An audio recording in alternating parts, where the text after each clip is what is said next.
Hello and welcome to Your Coaching Journey, a podcast for doctors about coaching. Whether you're a coaching doctor, a doctor who is learning to coach, or a doctor who'd like to build coaching into your professional life, then this is the podcast for you.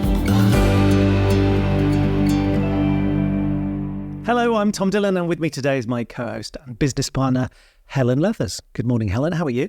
I'm very well, thank you, Tom. How are you? I'm very well. I've just had a good old belly laugh, so that's woken me up, and I'm feeling raring to go now. Excellent. I've got coffee, so yeah. Whatever works for you. Yeah. What are we going to be talking about today? Today we are talking about a challenge in coaching. I've put it into challenge in coaching because I don't know where else to put it, but we're going to be talking about supervision. Supervision. Which isn't really a challenge in coaching, but it's an intervention that coaches might engage with. Or might wonder why they should. Yes. So maybe there's the challenge. Yeah, so a great chance to explore that and for our listeners to understand what coaching supervision is and why they might engage with it if they're not already. And it might actually give them, for those that are engaging with it, it might give them some thought as to how they approach their supervision if they're not doing it in an organised way at the moment. Excellent. Okay, so let's start with the real basics. What do we mean when we talk about supervision in coaching? So coaching supervision is a bit like coaching, really. It's a protected and formal time where thought is given to the practice of coaching. So a coach will sit down with their supervisor to reflect on their coaching. And we were talking about this the other day, weren't we? You've been to an event where they talked about the formative, the normative, and the supportive. Restorative. Oh, restorative. Yes.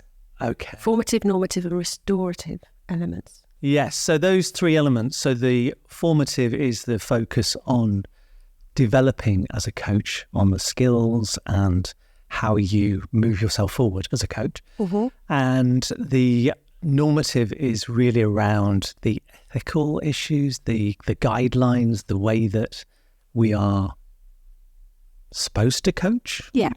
And then obviously the supportive or the restorative is the making sure that we're okay in our coaching and that any emotional impact of the coaching is dealt with in that space. Yeah, because sometimes topics can bring things up for us as coaches as well, can't they?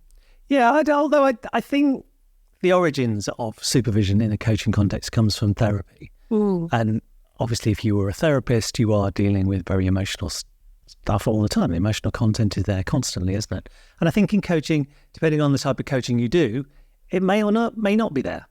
I've certainly had coaches come through our coaching program. In the early days when I was coaching all sorts of different people, I had an engineer who came to coaching, and she was very much, it was part of her development within her role as a manager to have some coaching training. And we were talking about emotions. She said, I'm not going to go anywhere near emotions.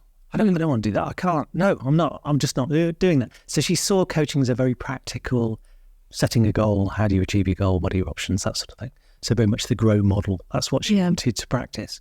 So for some people, emotions and, the deeper side of coaching might not come up at all.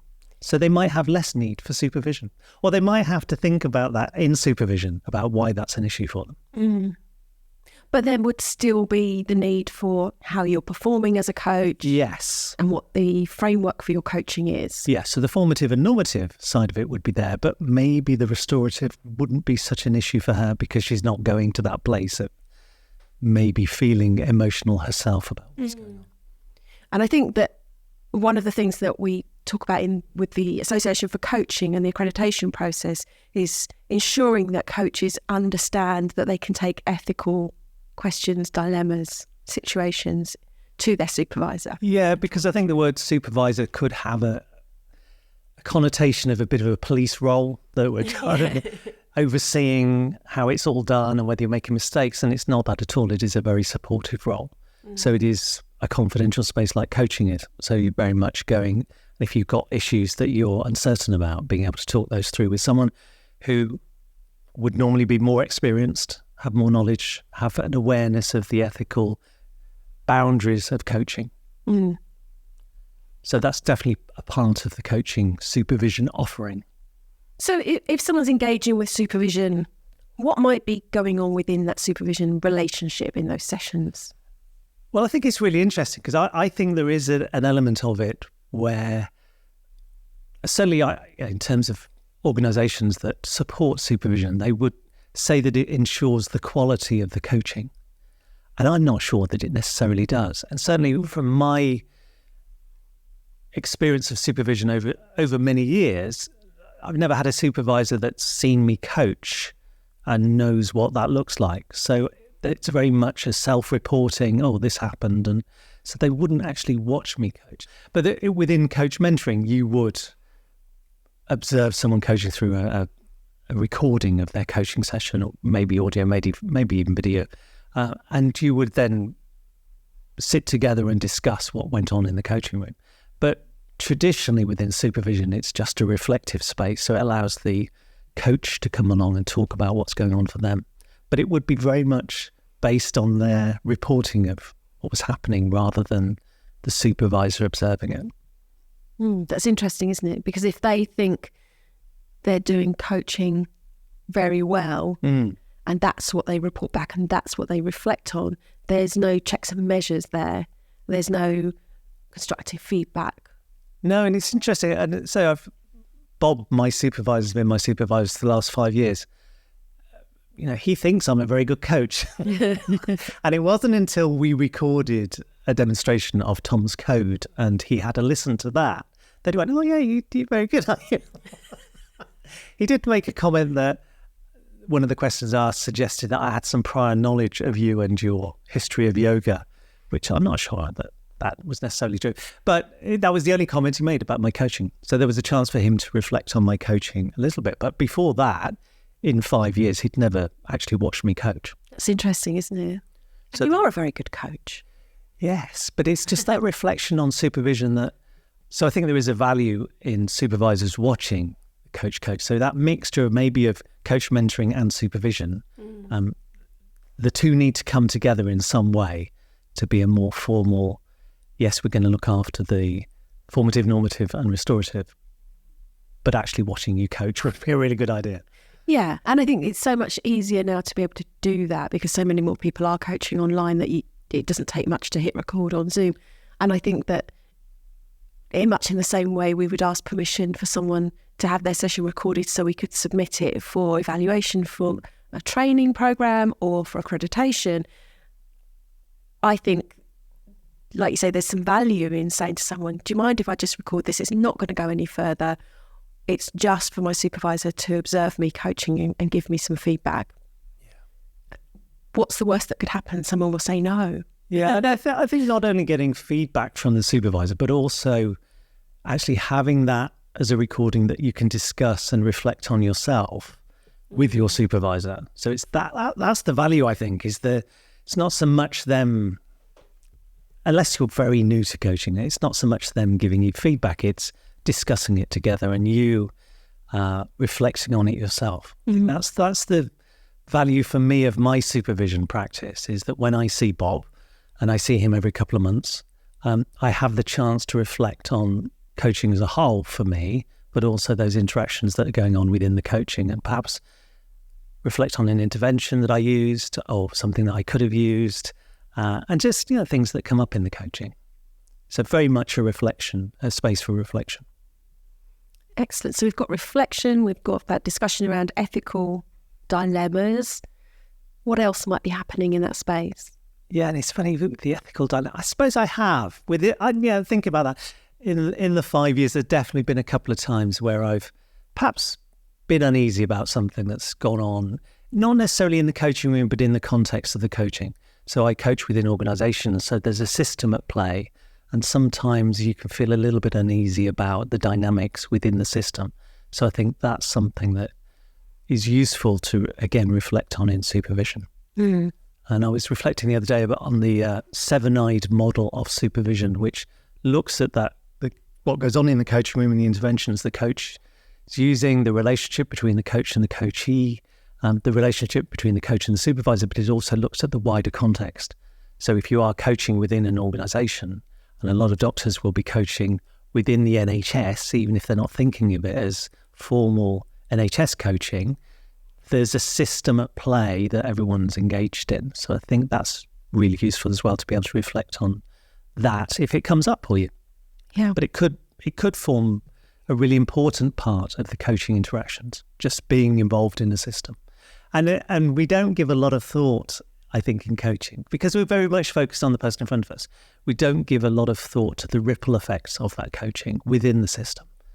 So if you're coaching someone about how to interact with someone else, that's going to change that relationship dynamic, and that might have ripple effects further down the line. So it's like the butterfly flapping their wings, causing a tidal wave.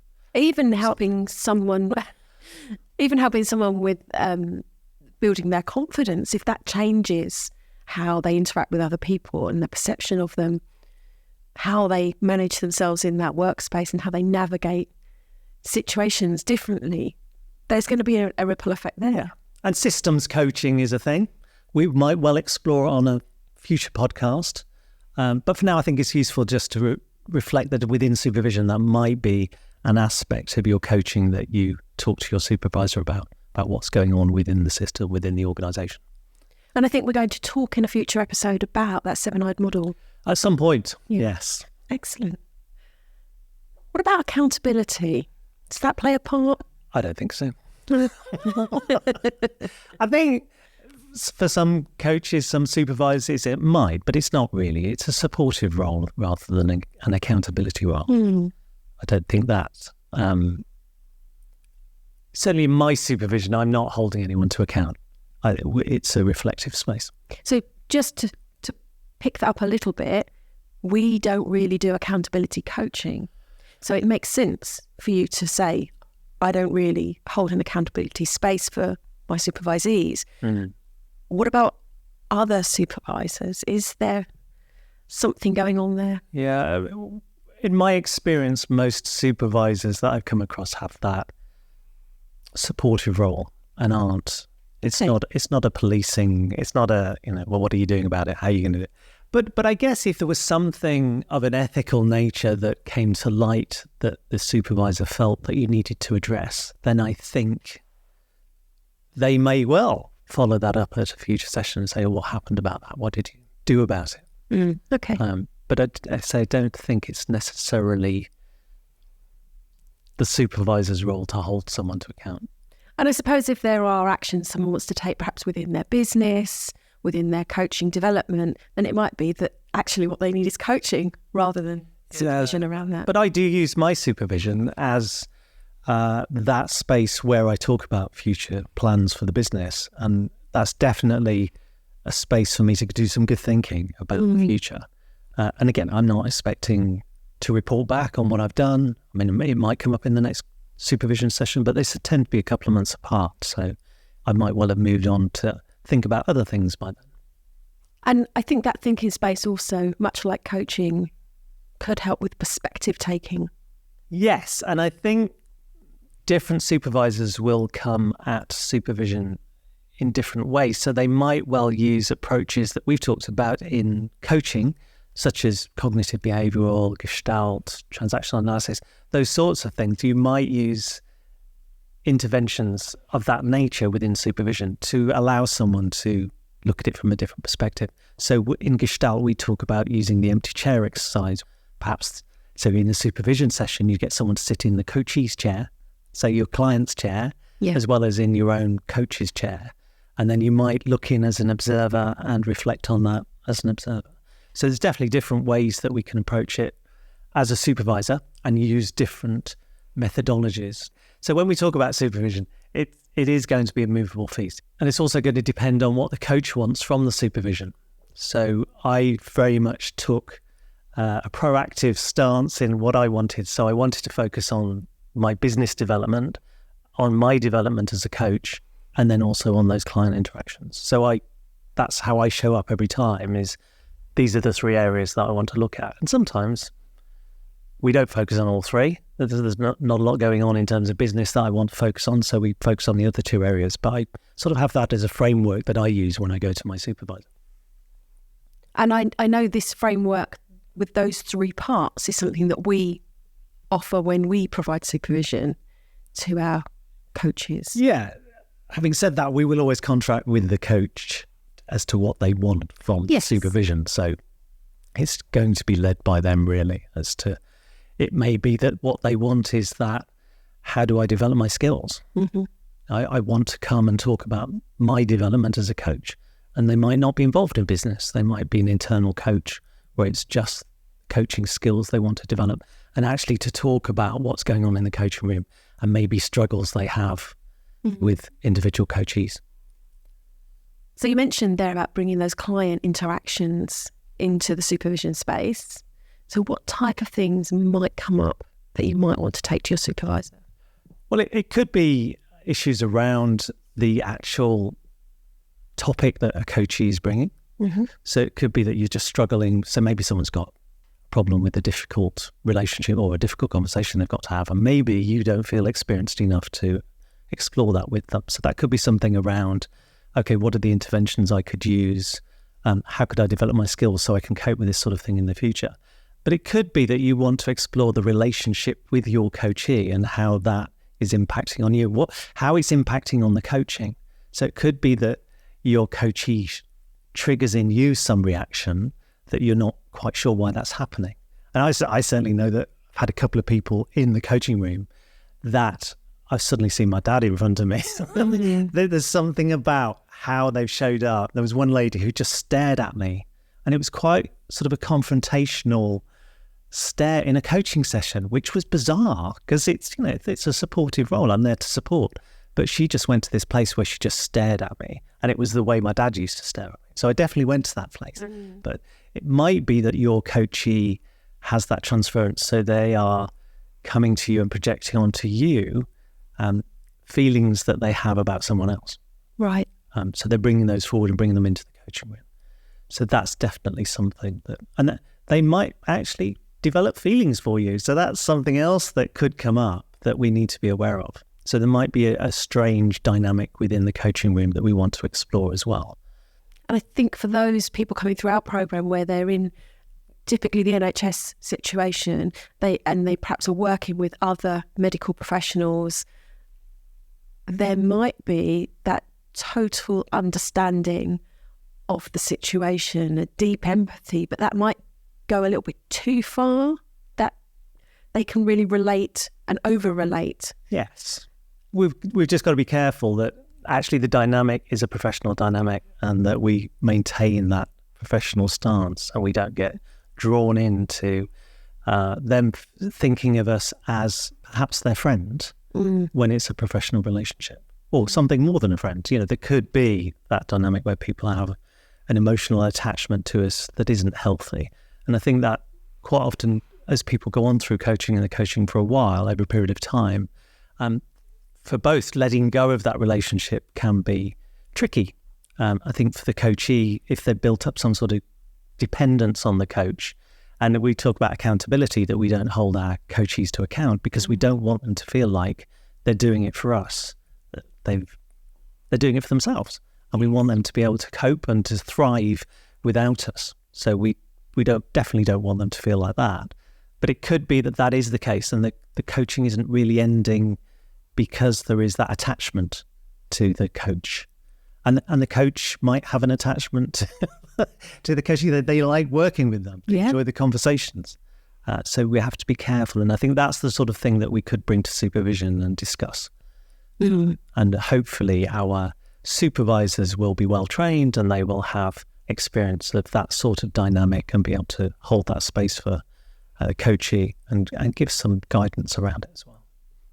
So let's just recap then on the benefits that come out of this process, supervision process. And it's very much about contributing to that overall effectiveness and professionalism of our coaching practice. So there's that enhanced self-awareness, that reflective practice, improved ethical practice. So and I think it would be very easy to have a coaching career where you just don't reflect on the ethics of it. So I think that's an important space to be able to come and think, is this right? Am I doing this? Should I be thinking about this? So and I think particularly within organisations, you can sort of trip yourself up in terms of the ethics and the boundaries that you have around your coaching. So definitely that's a useful space to discuss that. We've also then got skill enhancement. Yeah, and again, it depends on how the supervision works. If the supervisor is watching the coach, then obviously they can give some sort of feedback and some areas for development. If it's just self-reporting, a conversation about what's going on in the coaching room, I think it's down to the coach then to reflect and to think about how they want to develop themselves. And then we've got the emotional and professional support. Yes, so that restorative part of it. Yeah. How are you going to maintain that coaching presence, that empathy, and that professionalism? And then there's professional development as well that comes into play. How are we going to keep up to date? How are we going to keep highly skilled? How are we going to grow our own skill set and perhaps develop what we offer? Yeah, so as well as coaching skills, and obviously in terms of professional development, there might be other areas that you want to explore that will enhance your coaching. So, you've just recently been on a coaching outdoors day where you've been exploring that in more detail.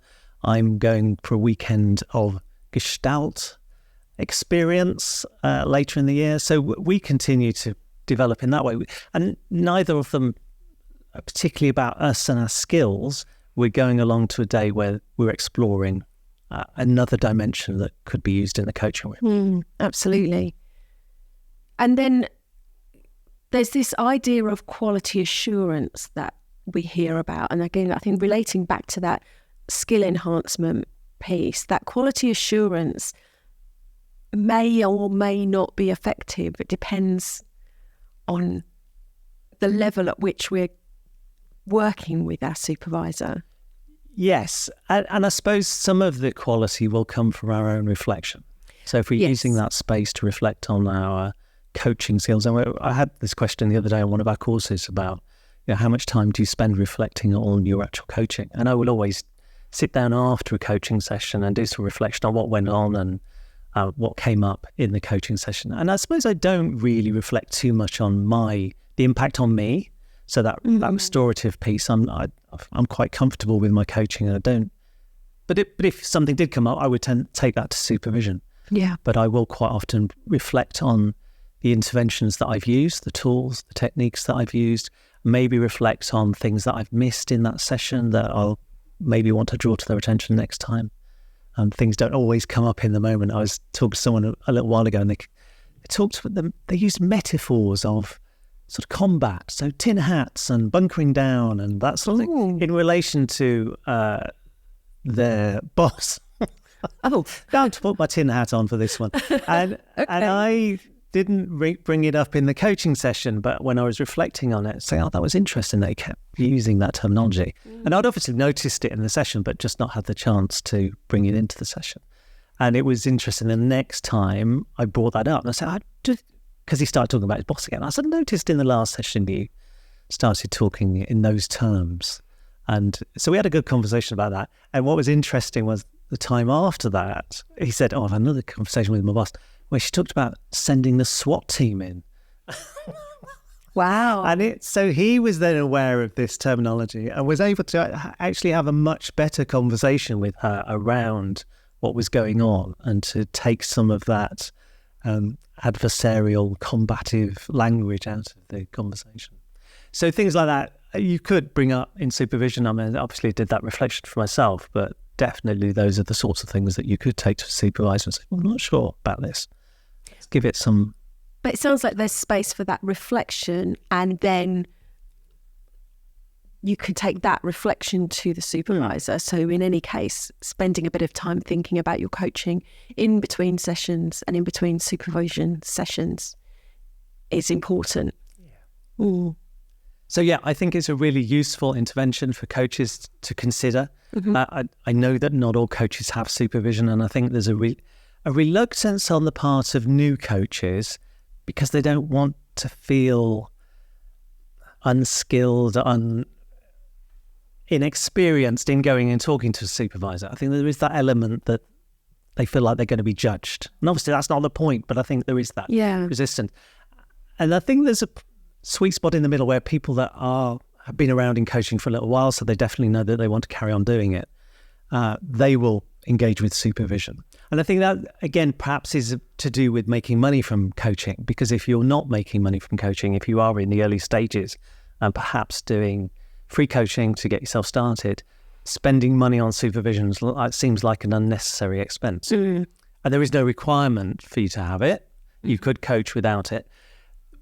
Once you've decided that it's part of your professional life, then you might engage with it. But I think there comes a point where more experienced coaches feel they don't need it. And it's almost the same thing that they don't want to be proven that they're not actually that good as a coach, so they don't engage with it. I think it's a strange one, because I think the people that engage with it the most are maybe the ones that are a few years into it, but they're not too experienced. And I think what happens eventually, which is probably a good thing, well, I don't know, let's talk about it. People engage in peer supervision. So the further into it they go, then they go, oh, well, I don't need a supervisor. We can just do that ourselves, and let's do some peer supervision. And I don't think it's the same. I think it's a different dynamic. And I think if you get together with someone at the same sort of level and talk about it, it could be a good conversation, but it could just end up being a chat and just a cozy club where everyone agrees with each other. It could. And it could also mean, because you haven't got, if you're all at the same level, let's say you all met on your coach training, where's the extra experience? Some may have done more coaching hours than others. Maybe someone's even done an additional piece of training. But if you're all seeing each other as the same level because you all did your coaching together, that's a tricky space to navigate, isn't it? Yeah, although I think now, Bob, my supervisor, I mean, he's been around a lot longer than me. He's probably been in the industry 30 years. And, he's a professor of practice. So, knows his stuff. But I kind of feel like we're on an equal level now. He might be listening. That's fine. I think we do sort of show up as peers now. And I'm happy to challenge him on things that he introduces into the conversation. We've talked about this before in terms of asking closed questions. We have good conversations about that sort of stuff. But at the same time, I honour the fact that it's a supervision session and that he's there in that role as supervisor. And I turn up and I don't play the game, but I know my role. It's there for me to reflect and for him to offer his thoughts on my reflections. So it's a really good space. So I suppose you could do that as peers if you all agree what the boundaries are and how you're going to turn up to those sessions. But I think it's more complex. And I think people do it to avoid the cost. Yeah. I pay about the same for my supervision as I would charge for a coaching session. When I charge people for supervision, I tend to charge them 10% more than they would charge as a coach. Just to, there's a little bit more involved. There's a little bit more training involved. So that's how I tend to approach it. But I think there is that. But if we were in a professional world where we are concerned about our professional practice, then I think paying for supervision is a good thing. Just to wrap up, you mentioned earlier that there isn't a requirement for supervision. What I would just like to add to that is if you want to have accreditation, there is a requirement with the Association for Coaching. So that's something to bear in mind. Yes. And the requirement is, I think, 3 sessions. For foundation coach, it will be 3 sessions between the end of your training and your application for accreditation. And at the higher levels, it's 6 sessions in the last 12 months. So, which could be a lot in relation to how much coaching you're doing. It could be, yeah. It's something to think about. It used to be 1 hour for every 15 of coaching, and then as you progressed, 1 hour for every 30 once you had more experience. But they had to simplify it, or they decided to simplify it, the process. Yeah, so I would fall foul of that, I think, because I have 1 session every 2 months. That's right, 6. 12. Oh, okay, yeah. So I'm spot on. Just not with your maths. Never my strong point. I don't know, actually, I'll probably do more because I have 1.5 hour sessions. Yeah. So they don't stipulate the length of time, but just 6 sessions. Yes. Yeah. So I think it is quite a vital part of the professionalism of coaching, isn't it? Supervision. Yeah, I'm definitely an advocate of it. I think it should be a requirement. And obviously there's a requirement for accreditation, but I think that's just part of the ongoing push to professionalise coaching, isn't it? Yeah. If you are, it's not a protected term, so anyone could call themselves a coach, but I think it does differentiate you from other coaches if you are having supervision, and you can obviously state that you engage in that. So we're in favour of supervision? Yes. And I think it's worth everyone who's involved in coaching to be exploring it as an option, and obviously in looking for a supervisor, you need to find someone that you get along with, because it tends to be a long-term relationship as well, whereas coaching might only last for 6 months. A coach-supervisor relationship is likely to last years. Yes. So it is important. And I've had different supervisors. So I landed with Bob and we get on and we have good coaching, good supervision conversations. So that works. But I've had a couple in the past that haven't worked. So we've moved on. So important that you find someone that you connect with. Absolutely. Same with coaching, isn't it? Absolutely. The relationship is really key, isn't it? So excellent. That's a good conversation about supervision. Yes, I've enjoyed that. Thank you very much. What are we talking about next time? Next time on the podcast, we will be looking at a different approach to coaching. Oh. And we will be looking at somatic coaching. Oh, lovely. I look forward to that. Excellent. See you next time. Bye-bye. Bye.